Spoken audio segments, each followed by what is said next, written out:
Welcome to the Story Learning Podcast, regular doses of language learning tips and motivation to help you become fluent in any language. With me, Olly Richards. For language programs, books, free resources, and much more, visit StoryLearning.com.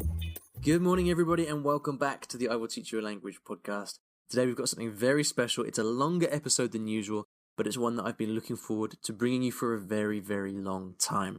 Now, I want to start with a question. What is one thing that you've wanted to learn for a long time? Whether it's a new skill, whether it's a course you want to do, a new subject you want to learn about. We've all got that one thing that we've been meaning to do or meaning to learn for years, but we've never got round to it. So what is that thing for you? Is it learning to cook Japanese food? Is it learning to make toys for your child? Is it maybe doing a master's degree or an MBA? What is that thing that you've been wanting to do for a long time that would change your life if you did it? I've got a long list of such things, and today we're going to be talking with someone who's going to show you how to do it faster than you ever thought possible. This conversation that you're about to hear really set my head spinning with ideas and just things that I want to do and I want to learn in my life that I've kind of put on the back burner in a way, I guess because I've been focusing so much on language learning. It was so inspirational for me, and I hope you're going to get the same out of it. Now, without any further ado, let's get into today's show. I'm speaking today with Jonathan Levi. Jonathan is an extremely accomplished guy with a CV as long as my arm, so it's difficult to know where to begin, but he is an experienced entrepreneur, angel investor, life hacker extraordinaire. He has been one of the top performing instructors on the online course platform Udemy for some time now, and he had a course which is no longer available, but it was called Become a Super Learner, and he had over 60,000 students with that course, and it's been phenomenally successful, and he's gone on to release best-selling books. He has a podcast called the Becoming Superhuman podcast, and he now does all kinds of things out of Tel Aviv, where he lives. We have a wide-ranging conversation today that, as a language learner, you're going to love, because this focuses on accelerated learning techniques and how you can use these to pick up new skills and improve your life in all kinds of different ways. Like I said, it had a huge impact on me, and that's exactly why I asked you that question earlier about what you want to improve in your life. So you're going to get lots of ideas and inspiration for how to do this. So let's dive in. I began by asking Jonathan to walk us through the path that led him to discovering these accelerated learning techniques. I struggled as a student. I was always kind of a problem child. I was sort of kind of diagnosed with ADD. My parents didn't want to actually send me in, but basically diagnosed with ADD by a kind of special education teacher when I was 8 years old. And that was kind of the point when I realized, Olly, that I was a little bit different and that, other kids seem to get this stuff and I don't. And that kind of culminated or led to me being pretty heavily medicated for most of my adolescent life, bouts with depression, anxiety, low self-esteem, just because I wasn't learning. And it wasn't just classroom learning. I mean, it was pretty depressing that other kids were getting good grades and I wasn't, but it was also learning around different social skills and learning around sports. And I never seemed to be able to learn as quickly as other people.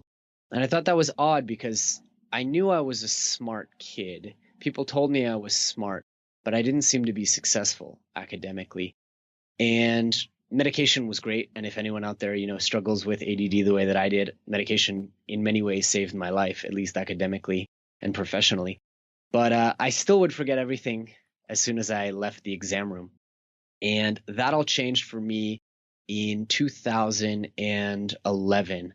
I had kind of packed up, gone to this venture capital firm, and I was doing an internship before starting my master's degree. Now, I don't know about you, but I suffered through my undergraduate degree. I went in as environmental economics. That was too hard. I was trying to also run a business on the side, so that was too time consuming, too much reading, had to dumb it down. So then I went to anthropology. That was too hard. So I ended up changing my major 3 times because I couldn't get through the reading. And I ended up on sociology, which was kind of light reading and more writing than reading. And I was always an okay writer. And I knew this time I wasn't going to be able to do that. I was going for a master's in a specific subject. I wasn't going to be able to cop out in the middle and change my major if it was too hard. And it was a condensed program. So 8 months to do 2 years of material. And as soon as I was admitted, they gave me 1,107 pages of reading. And I was like, what the hell am I going to do? And I got really lucky because at that time I met someone who was a speed reader and a memory expert. And it turns out he and his wife had developed these techniques for teaching children with learning disabilities. And it's a lot of the stuff that probably your audience knows. I mean, it's the basic speed reading stuff that you've probably heard a million times or maybe haven't heard at all, and mnemonic techniques. And I've always been a hacker. I've always been really interested. I mean, I've got photos from when I was 18 years old of me hooking myself up to metabolic machines and trying to figure out what my VO2 max is. And I've always been interested in that. And I tried speed reading a few different times and it never worked. I never absorbed anything. But opening up this whole world of mnemonic techniques was like magic to me. And suddenly I could remember things, I could read things. And I ended up going on to do this MBA and be able to just power through reading. So essentially, to make a somewhat long story somewhat shorter, I found myself making a career out of reteaching these skills, which I had been taught in Hebrew, translating them to English and finding a way that everyone could learn them, not just people who were able to afford expensive private tutoring. Okay, yeah, I mean, there's so many questions I want to ask you just stemming from that. But I mean, obviously, let me ask you this: as a kid, were you aware of the challenges that you were facing? Like, because sometimes when you're young, the problems that you face, you don't necessarily understand what they are, right? So, were you aware that at that time, like, hey, I've got a learning problem, or I've got ADD, or to what extent were you aware of that, of what you were facing? Yes. So I kind of knew in first grade because I started getting report cards that my parents had to have serious conversations with. And I recently went back because, we have this tendency, especially in the industry you and I are, to kind of look back at our biography and be like, oh, it all makes sense.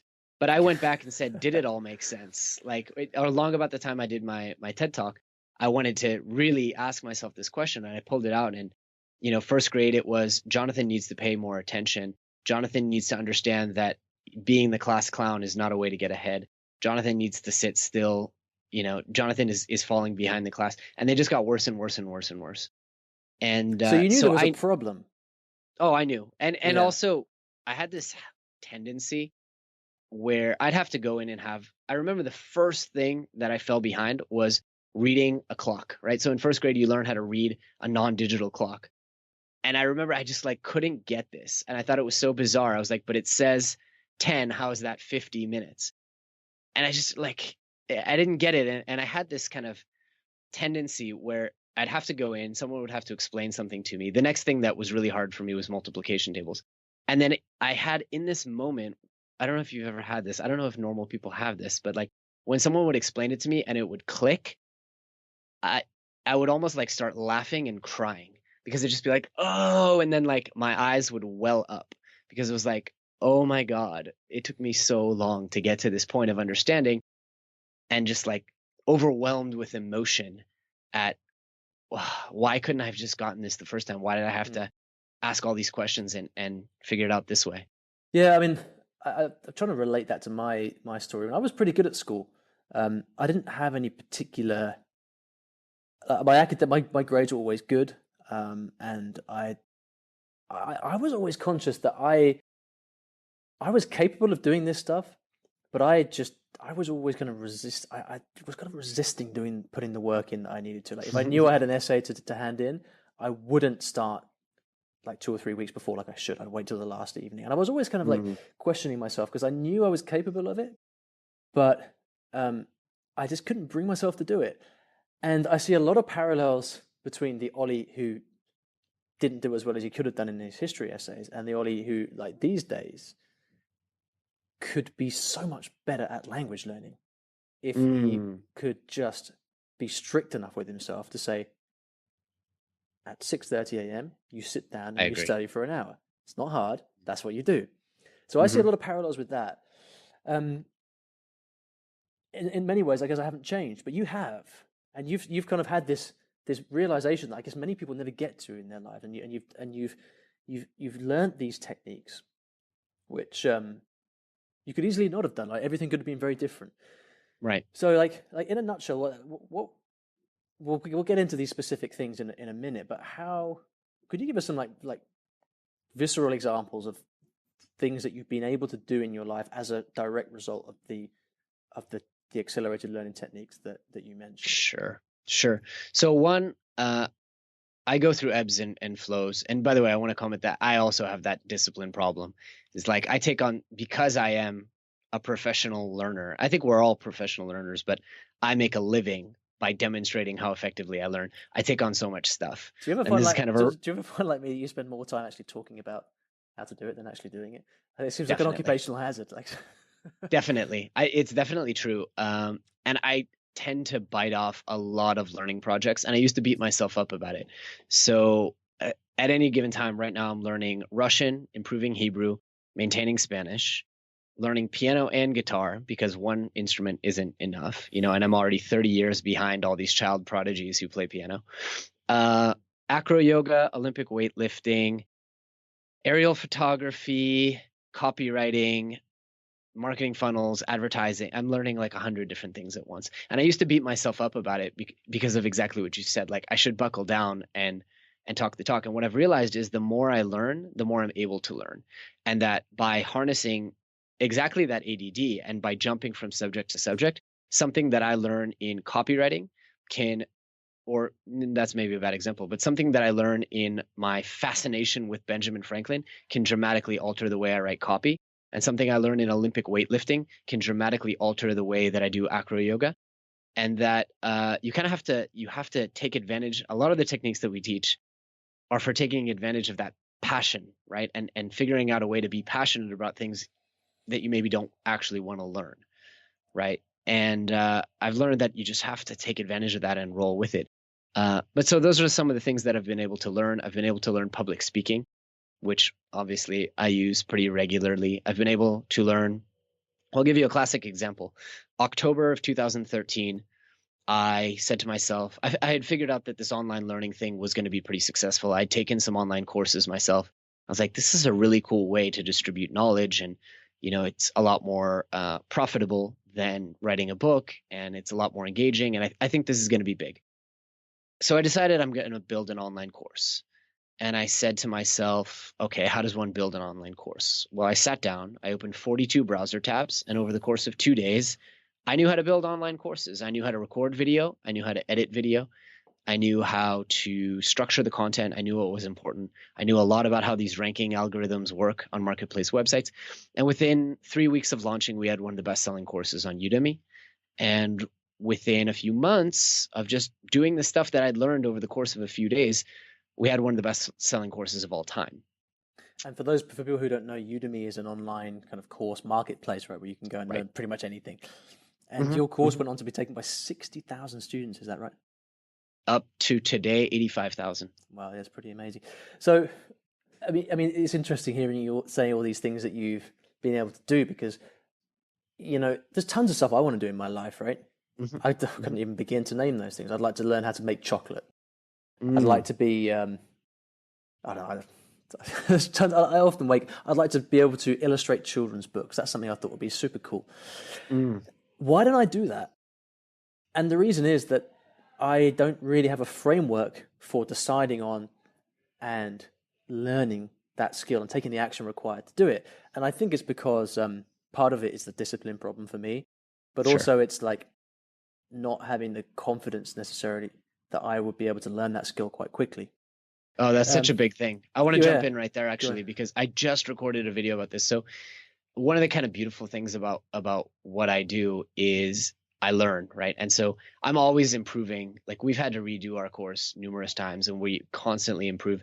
And over the last year or so, in kind of helping students and diagnosing their issue, I've come up with what I call the memory Pygmalion or memory golem effect. So the Pygmalion effect, golem effect are two sides of the same coin. I learned about this in that business school program I talked about, where if you're a manager and you believe that the employee is highly skilled, intelligent, capable, going to be successful, all things being equal, even if you hide your cards, everything, that employee will be more successful.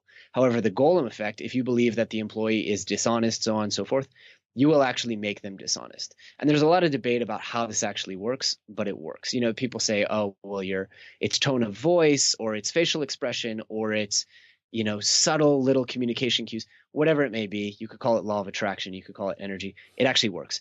What I've realized is the same is exactly true of ourselves. So one of the coolest things about these techniques, and I think it's very similar to what you do, Ollie, is I give students these tools and they use these tools, and these tools are really powerful. But guess what? Even when they don't use these tools, their memory improves and they become better learners.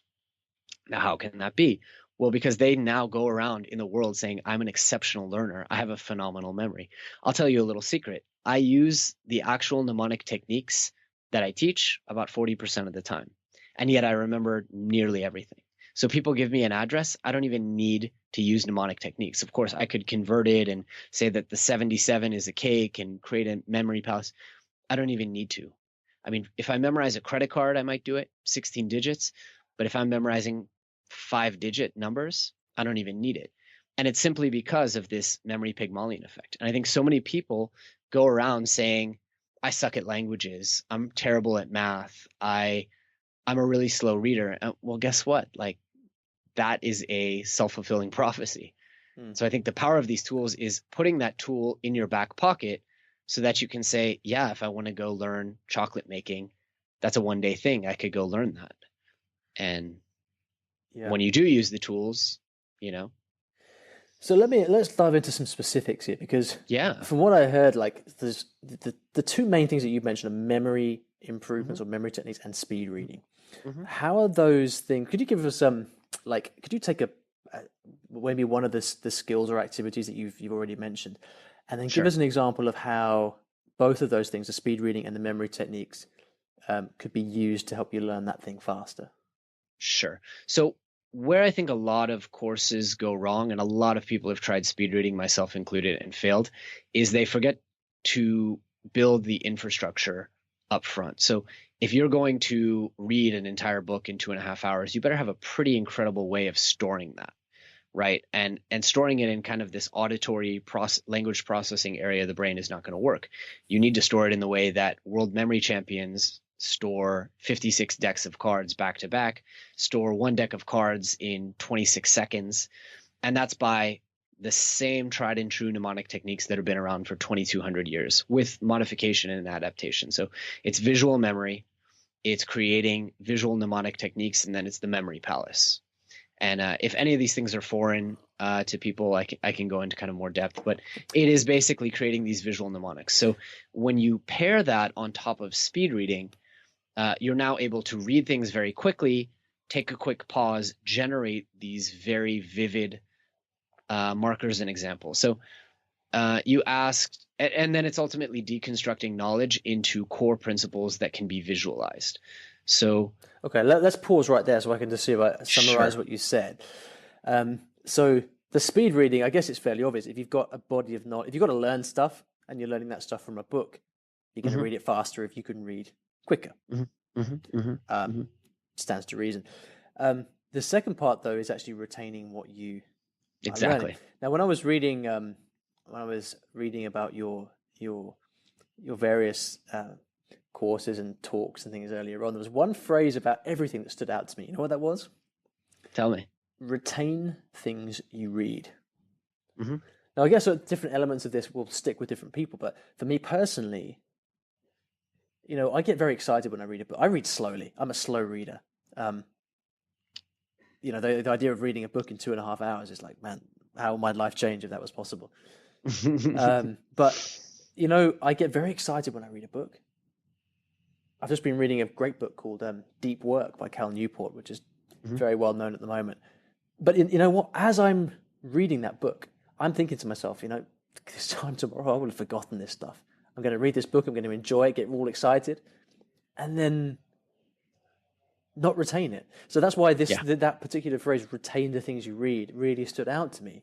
So could you talk a little bit about the significance of that and how you go about doing that?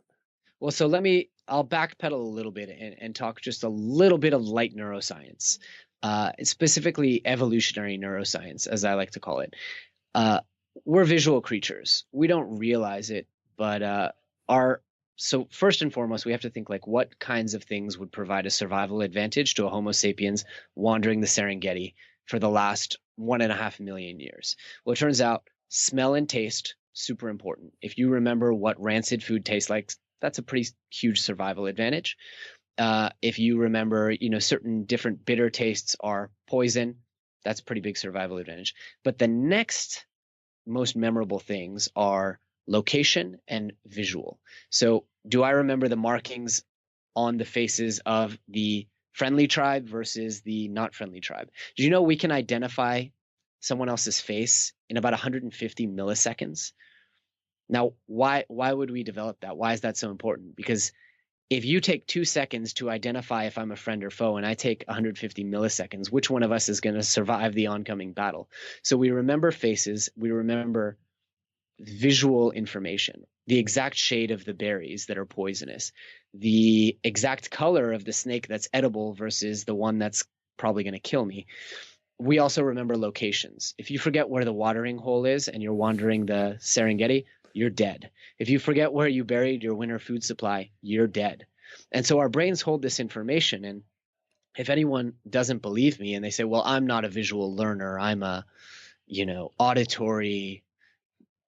Yeah, but with this much work, just a tiny, tiny bit of work, I can reveal to you that in fact you are a visual spatial learner, just like every other Homo sapiens. And the test I always like to give people is I want you to imagine your childhood home, even if your parents sold that home 20 years ago.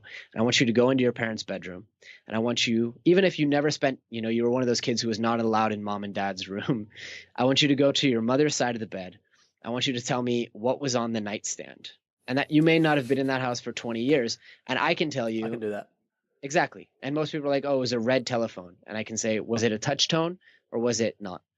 And the funny thing is, you cannot just do that for highly significant places. But if I ask you about the last hotel you stayed in, and I ask you what side of the shower was the shampoo on, you might just know. And that's something that you haven't even reviewed. So we do this naturally. And so to come back to your question in kind of long form, where a lot of people go wrong is they read the words on a book. They hear them as if they were a conversation. Now, I want you to ask yourself, I just said something moderately interesting about hotel shower soap, but could you play back the exact words that I said? No. Could you go back to that visualization if you stop to think about that hotel? Or could you go back to that image of what's on your mother's nightstand? Of course. And so the words themselves are throwaway, but the meanings and the visualizations are very much relevant. And that's essentially the crux of the technique. If you want to retain what you read, you need to turn it into highly visual, highly imaginative imagery. And that's it. I mean, I can definitely tell you almost none of the words in Benjamin Franklin's autobiography, but I can paint a picture for you of him running through the street with a wheelbarrow 3 to 4 times a week with the same, or 3 to 4 times a day with the same bundle of paper, so that people would think that he was selling more newspapers. And I can tell you, the image that I have for this junta, and I can tell you the image that I have for him getting caught borrowing quote unquote books, and why he brought the concept of the public library to life. And is this because you are a visual person and you're kind of imagining what it looks like as you're reading? I mean, are you reading the book and then creating that image in your mind? Yes. Or are we you are kind all of visual people. But or just to finish that, are you reading are you trying to think of the mechanics of how this works? Are you actually reading something in the book, thinking, right, I want to remember this point, pausing and then creating, yes, and then working on that imagery such that you can remember it? Is that what you're doing? So that's what we teach, is that you create kind of micro pauses when you're flipping a page, try to remember pertinent details, and then at the end of the chapter, you need to go back, as you're flipping through those blank pages and review and play back these images and string them together, create a structure. The truth is that over time, and I can't guarantee that this happens to everybody, it certainly happened to me. Over time, it just kind of happens. And as I'm reading, the images are just kind of cropping up for me. Again, I can't promise that happens. So the way that we teach it is take a pause. Anyway, when you speed read is extraordinarily exhausting. And most people, though they could theoretically read a book in 2.5, 3 hours, you got to take breaks. And so during those breaks, you get up, you have a glass of water, you start playing back these images. And even if you want to have archival kind of an index knowledge, you can put them into a memory palace. Although I don't personally do that. I don't think you need to be able to play back in order the points in, a Malcolm Gladwell book. You know what? It's absolutely fascinating. I've got having a bit of an epiphany as I'm listening to you talking, because let's see if I can get these thoughts properly structured. The process you've just described of learning something new in a book, taking note of it, putting your attention on it, carrying on, and then coming back to review it later. Mm-hmm. Regular listeners of the podcast will know that this is exactly the way that Bingo. Language vocabulary is acquired. Bingo. It's a combination of attention and revision. Mm-hmm. Revision in the sense of reviewing. Sometimes spaced repetition. Revision is I don't know, this is an English word, but I think in America people understand revision to mean changing something. But anyway, I mean reviewing it, as in going back to it. So we've got a combination of putting your attention on stuff and then going back and reviewing it later, so that your mind can have another opportunity to better structure it in your head, right? And so I'm seeing all kinds of parallels here. But what I hadn't seen up until this point, I hadn't seen those parallels. So I hadn't really considered the fact that information, in exactly the same way as that a new word in a foreign language makes perfect sense to you when you just learnt it, but then it disappears 30 seconds later. Sure. Or the next day when you need it in a conversation. Sure. I hadn't really considered the fact that information that you read in a book behaves in exactly the same way. When you're reading it, you think, oh man, this is so cool. I didn't know that about Benjamin Franklin. But then you don't pause, you don't have the kind of awareness to think, you know what, if I need to remember this tomorrow, I'm not going to be able to do it. Precisely. Well, I mean, our brain has two dedicated centers called the hippocampi, one in the left hemisphere, one in the right hemisphere. And their job is to forget. They're particularly active during sleep, which is why if we don't sleep, we become a mess. But the brain is a forgetting machine, and it needs to be, because it already consumes 20% of our energy and resources and oxygen, despite being 2% of the body's mass. So it needs to forget to make it as efficient as it is. I mean, we pay a lot of prices and a lot of costs for having this massive brain. The entire reason that we stand up and walk the way that we do is to protect this massive mound of fat, which is by far the most sophisticated supercomputer known to man. But there are ways to game the hippocampi. If we learn the rules that they abide by, so for example, they prioritize visual information, they prioritize anything that's connected, right? So if you can learn to falsify these connections, and this is the other really big tip to accelerated learning, too many people treat new information as in fact new. And they go, okay, all right, here we go. Let me stretch out. Don't know how to play a musical instrument, so everything that I learn about this piano is completely new and foreign to me. And what does that tell the hippocampus? It says, this is completely irrelevant knowledge. It has no connection to anything that I'll ever learn or will ever need to learn. And so basically, shall we dance in Norwegian? And they tell you, and you say to yourself, this is the only thing I've ever learned in Norwegian. And your brain goes, this is the only thing we know about Norwegian. This must be pretty damn useless, and throws it out the window. But if you were to say to yourself, okay, this is how this is related to this information. This is how I'm going to use this information. You can say, this sounds like English, except for instead of shall, we say skål, and connect it to visual imagery, maybe a tin can of a Skål chewing tobacco. You create this imagery and tell the brain, hey, this is relevant. This is related. This is interesting, new, and novel. And then by going back and doing that repetition, as you so correctly said, we're telling the brain, hey, I just learned this yesterday, but I've already reviewed it once. It must be pretty important. This information keeps coming up, because your brain doesn't know when you relearn something that it's coming out of an index card or if it's being used in the real world, right? It has no idea. It just says, This phrase, scorvidanse, has come up twice in the last 2 days. That's interesting. It must be significant. And so there are all these different ways, and that's basically all we do is we trick the brain into determining that things are important. Do you think people were more efficient learners 100 years ago before radio, TV, or internet? Well, so I think about that a lot. 100 years ago, you would get a book, most likely the Bible, because, the printing press wasn't what it is today in terms of low cost. People were actually physically printing books. So there was a high cost associated with books. Literacy rates were not as high. So if you got a book in your hot little hands, you would read that book over and over and over again and be able to cite passages from it. I mean, even in Benjamin Franklin's day, he set up, the first public library in North America and everything. But how many books do you think he really read in his lifetime? Whereas today we have, I believe in the US, there's 300,000 new books published each year. In China, I believe it's twice that. We're completely bombarded with information. So we go wide instead of deep. Yeah. So it's almost really hard to compare. But then you have these guys like Thomas Jefferson, like Benjamin Franklin, who were very sophisticated in many, true polymaths. And you say to yourself, well, would we all be like that if we weren't distracted by consuming so much bullshit content, frankly? Jonathan, you've studied, is it 4 languages, 5 languages? Studied 4, yeah. How do the techniques that you've learned, that we've been talking about here, how have those techniques helped you with language learning?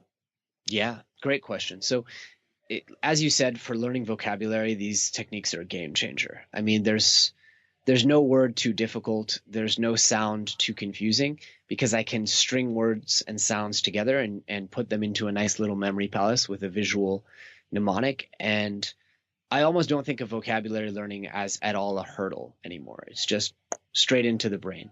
And I actually made the mistake. It's, when you're a hammer, every problem is a nail, as they say. So when I started to learn Russian, I was like, all right, 1,200 most common Russian words, download them into my flashcard software, create visual images, and boom, there we go. And I found myself, I got to about 800 words within a month or two. And then I found the grammar proved to be way more difficult. And I realized that these words are useless in Russian, because if you don't add, it's not like in English where if you say me want eat, people will understand you. In Russian, they'll go, who wants to eat? And what do they want to eat? Yeah, exactly. And basically in Russian, if you don't know how to declense the word, not just conjugate, but declense, it loses its meaning. You could be working on the computer could be working on you, and you have no kind of way of knowing that. So I've only recently adapted these techniques to learning grammar, and I've kind of figured out a really bizarro way to hack the Russian grammatical system. But at the very least, vocabulary has become kind of a non-issue for me. So what's the super learner approach to a problem like grammar, which is not just a case of memorizing specific units of information like vocabulary, right? Do you approach grammar the same way that you'd approach a book on chocolate making? Is it just like, how do you approach that? How do you see the problem? Yeah, or the challenge, or the opportunity? What I see it as is a list of rules. And this is maybe not the right way, but this is kind of how my mind thinks. It's a list of rules, right? So let's take, for example, in English, if it's singular, then the verb becomes pluralized, right? So he wants, he goes. She wants, she goes. You want, you go. That's very strange. But let's go ahead and say they want, he wants. I need to figure out a way to create that linkage, get those neurons to link together for something that is a bit weird and strange. Why isn't it he want? In other languages, in Hebrew, it's he want, they wants. It makes more sense, right? Intuitively. Why is that? So what I would do is create a visual image to say, for example, grammar is hard, and you should never have to go it alone. And so I would create this image of this person singularly going. He is going, he goes, but he needs to bring two goes with him. So maybe it's two arrows, because he shouldn't have to face this grammatical challenge alone. Whereas if they go, they don't need to bring multiple verbs with them because they're together facing this challenge of grammar. And so I would just remember that it takes 3 people or more to tackle some grammar. Right. And I mean, I just made this up completely on the spot, but I have this visualization of going up against a wall of grammar. And that way I remember it. And then if it's you, well, I say you. So therefore it's you and I, because I'm kind of the observer, the second person. So we will go and face it together. So we can use go instead of you goes. And that's just kind of one example where I would say to myself, this is how you conjugate. And it's basically, it's creating BS meaning so that I can tell the brain, this is how it all links together. And then I form a visualization. Well, I guess mnemonics are, you would call mnemonics BS meaning as well, right? I mean, it's just it's just a scaffold or a bridge to get you to the point where your brain can make sense of it enough to retain it, and then that gives you a path back in later when you need to get back to it. Totally. It's wow. I mean, my mind is kind of spinning at the opportunities, mostly for things that I could learn. You know, not just for it's not only very, very intriguing, the opportunities for language learning, but also, I don't know, I feel like all these, when I think about, earlier I mentioned silly things like chocolate making and children's book illustrated, things that I just do for fun, things that and I've been putting them off for years because it's just one more thing, right? It's just stuff that I could do for fun just gets pushed down the list for me, and it's really made me think, well, if I can learn some of these skills quickly, and it doesn't have to be something that I just a 2-year undertaking. When I start a new language, I consider it to be a multi-year undertaking, but learning to make nice chocolate, I could probably learn fairly simple, and it's a question of remembering the steps, remembering the baking temperatures and all those things, right? So I'm super inspired, man. I'm feeling good, and awesome. What can I say? You run the Super Learner Academy. This is where you teach. This is where you do your work. Correct. And this is where you teach the accelerated learning skills that we've been talking about today. Tell us about that. Who should get it? Who should consider it? What's involved? What do you learn? So about a year and some change ago, we decided that we wanted to create the absolute finest accelerated learning program that money could buy. And the result was something that we call the Super Learner Masterclass. So it's a 10-week comprehensive program. You can go through it faster, you can go through it slower, but paced out at about 30 minutes a day, 4 to 5 times a week, it is about 10 weeks.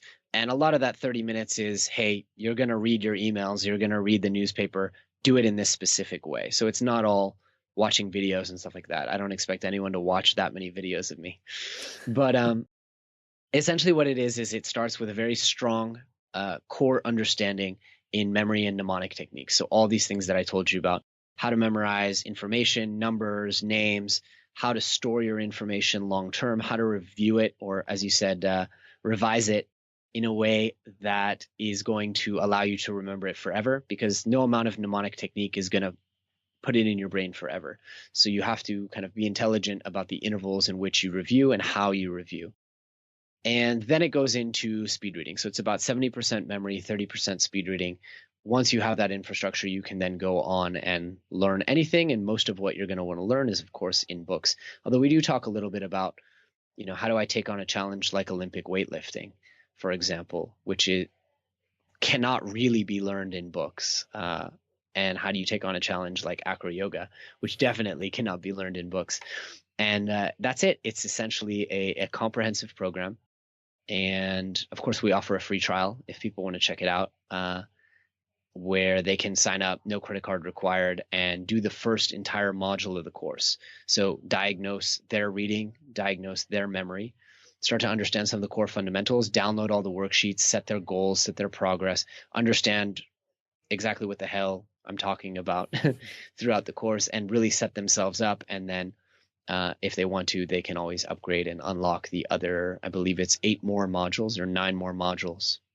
That's great. So you can take the time to get a feel for it. And certainly, what struck me when I went through the course was the quality of the production as well. I mean, you must have really put your heart and soul into creating this. I mean, the quality is I've never seen anything like it. Thank you. Yeah, as you can see, if people are watching the video, I really believe in super high quality. In fact, we've now invested in a studio of our own, this studio that I'm in now. And I look back on those videos and I'm like, we got to clean up the audio. We got to do this, because we're always trying to push the bar. And if I can get to a point where it's as close to being in the room with me in terms of quality, that takes that whole distraction of echo in the room or, blurry camera out of the way and allows the student to really focus in on the content. So I almost wanted to, it's like, if a car is smooth enough, you almost forget like you're riding on a bumpy road. And that's what I want people to experience. So wonderful. Well, listen, it's been such a pleasure to talk to you today. Pleasure's all mine. I learn a lot as always. If people want to get in touch with you, where can they do so? Yeah, so they can check my personal website at jle.vi. They can check out my podcast at becomingasuperhuman.com. We've had such illustrious guests as Mr. Olly Richard on this show. That was a fun episode. That was a good chat. That was really fun. People really enjoyed it as well. Thanks very much, and I look forward to the next time, and we'll talk very soon. All right, my friend. Take care. Okay, I really hope you enjoyed that conversation as much as I did. I had so many ideas for things I want to learn. I just I don't even know where to start.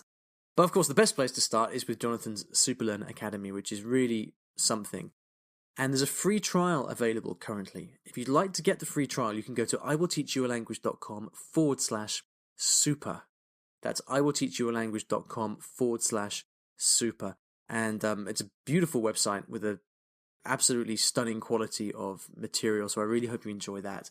It is a paid course, but obviously with the free trial you can check it out, and you can actually learn quite a lot during the free trial period itself, so I definitely recommend you sign up for that. Sign up for the free course and just think about how the stuff that he talks about can apply not only to your language learning, because it does apply to language learning, but also to things that you want to learn and improve in your life, because there's really so much. I think I've been guilty in the past of focusing a bit too much on language learning at the expense of other things that would bring me fulfillment and happiness as well. So once again, iwillteachyoualanguage.com/super for that. If you'd like to see a full transcript of our conversation or get links to other things that we've mentioned in the episode, then everything is available in the show notes, and you can find the show notes at iwillteachyoualanguage.com/episode 169. Thank you so much for listening, and I'll see you back in the next episode of the podcast. Thanks for listening to today's episode, and in case you didn't already know, I teach languages in a rather unusual way through stories. Now, stories are a great way to learn a new language because when you're engrossed in a story, you remember things more easily, and the mechanics of the language just start clicking inside your brain. It's quite something, and if you'd like to find out how you can learn a new language or improve your skills in a language that you already know and do it with the power of stories, then you should check out my free Story Learning Kit, which will teach you exactly how this method works and how you can use it yourself to learn a new language. Visit storylearning.com/podkit, that's PODKIT, to get free access. Inside you'll find explanatory videos, masterclasses, worksheets, short stories to practice with, and much, much more. Once again, that is storylearning.com/podkit, PODKIT, and if you're lucky, you might also find a link in the podcast description or show notes of this episode.